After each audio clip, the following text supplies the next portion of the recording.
And I tried to slam the door on him, but I couldn't. So he gets inside, then he tries to grab me. So I push him back, I try to get him off of me, and then I slam my hand into his face, and that's when he decides to get off of me.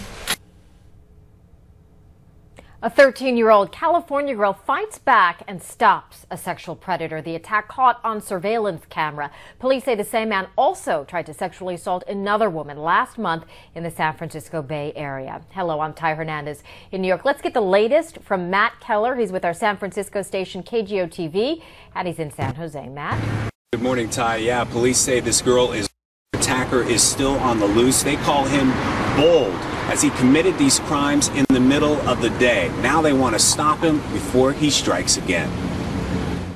May 5th was just like any other day for this 13-year-old girl walking from school to her West San Jose home near Stevens Creek Boulevard and Lawrence Expressway. But this surveillance video shows the danger following her. The middle school student first noticed the man when he approached her on the front porch, told her he was lost, and asked her name and age, and then started asking inappropriate questions. She tells us what happened next. That's when I decided to run inside the house because I already unlocked it. And I tried to slam the door on him, but I couldn't, so he gets inside. The next images from the home surveillance system show the man grab her while she struggles and fights back, slamming her hand into his face. He backs off and looks out the door. The middle schooler walks away from him, obviously terrified. She says she tried to grab something sharp or heavy to throw at him if he came at her again. He walked a few steps towards me, and I thought he was going to grab me again. But he just turns around and looks out the door and just walks away. The young girl then ran into her parents' closet, locked the door, and began texting her parents. Her dad called 911. Police arrived and discovered the same man was a suspect in another attempted sexual assault on April 2nd. In that case, the man followed a 28-year-old woman into a restroom at the Mitzwa Market at Saratoga and Moore Park in West San Jose. That woman also fought off the attacker. For the 13-year-old victim and her family, a new reality. Life will not seem as safe anymore. They should be able to walk home from school because they shouldn't be kept in captive because of those sick person out there. I'm really happy I'm safe and I fought him off, but I'm still really scared and I'm really low on trusting the outside world anymore. While both attacks happened here in West San Jose, police don't know where he lives or works, so that's why they're asking everyone in the Bay Area to keep an eye out for. Matt Keller from our San Francisco station KGO-TV. Thank you. Let's bring in ABC's crime and terror analyst Brad Garrett. Brad, police may not have many leads, but they say the suspect wants to get caught because he's out with these brazen attacks during daylight. He's not in any kind of disguise. Do you agree? Well, I certainly agree that he's unsophisticated, doing a high-risk crime during the time of day or night when there's more people around. But, you know, I'll contend the following. He's doing these because for him, they're easy targets of opportunity. Maybe it's when he gets off from work, or maybe he happens to be in a particular location, like the woman who was attacked at a store, and then this 13-year-old that was attacked inside her own home. He just sees people, apparently, and then he lets that drive his behavior. So he follows her very blatantly into her house, where obviously he could be identified, he could be seen entering the house. So yes, I would agree that he's going to get caught because these are so unsophisticated, and he's also not particularly motivated. I mean, thank God, both women were able to successfully get away from him by putting up some resistance. It appears from that video that he's got a camera in his hand. This is something that the girl says frightened her a lot. Why would she be scared of that? Why should she be scared about someone perpetrating that type of attack with a camera in hand?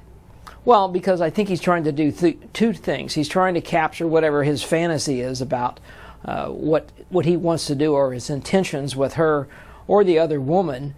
And the idea that that video could go viral, it could go out on the internet some way, and so it's sort of a double whammy for a victim of besides being personally and physically victimized, they also could be ongoing victimized if a video would get out into the public.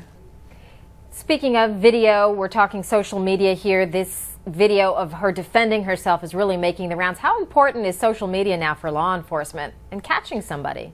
It's actually has become critical.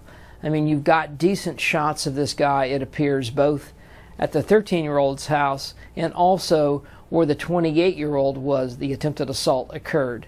So the combination of those two photos, the ability to place them strategically on the net, probably the police have it on their own website.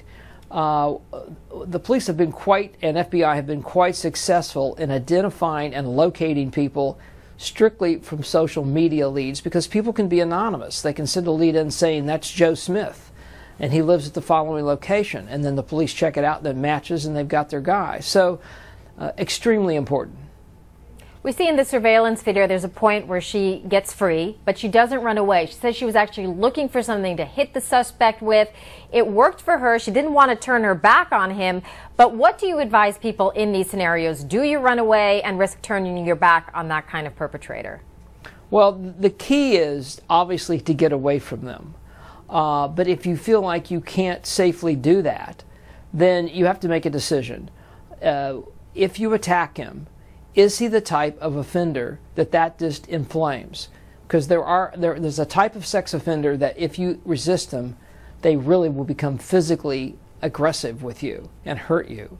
Others, and he appears to fit this profile, some resistance is too much for him. In both cases, apparently the women resisted him and he fled. So this was the right call with him. I tell people to do the following. You basically have to go to your own limitations. If you feel like it's the right thing to do and you think you can deal with it, in other words, physically confronting him, then maybe you should. If you're not one of those people, then you have to think about other alternatives. But as I mentioned earlier, the key is to get away from him. For example, when she came into the house, he obviously was following her. People just have to be more aware of their environments, whether they're 13 or 28. I'm clearly not blaming her at all. I'm just making a suggestion that she may not have even gotten in the house if she'd have turned around and he was obviously coming up the driveway or up her sidewalk as she was unlocking the front door. So many parents, focus on making sure that their children are polite to adults. But obviously when they're encountered with something like this, what do you say to parents to teach their kids when their instinct might be telling them something is wrong? You have to tell them to follow their instincts and to be aware all the time. Where are you? If you're alone, be aware of your circumstances. Be aware of the people around you. Always have the ability to immediately contact somebody with a cell phone. Don't go into areas where you've increased your possibility of being victimized. I mean, it's kind of one of those things, and I'm going to guess that this 13-year-old didn't do one thing wrong. She was just basically trying to work her way home from school. But I guess the key for her is she moves around, don't walk around with earbuds in, where you can't hear and you're not in touch with your environment. The key is to see what's going on around you. Not to be paranoid, not to work yourself up into an emotional frenzy, but be cognizant and aware. And that, combined with the locations you're moving to and from, can minimize the possibility of being attacked. All right, Brad, thank you so much for joining us, ABC crime and terror analyst Brad Garrett. You can keep up with this story in real time by downloading the ABC News app and starring the story for exclusive updates on the go. I'm Ty Hernandez in New York.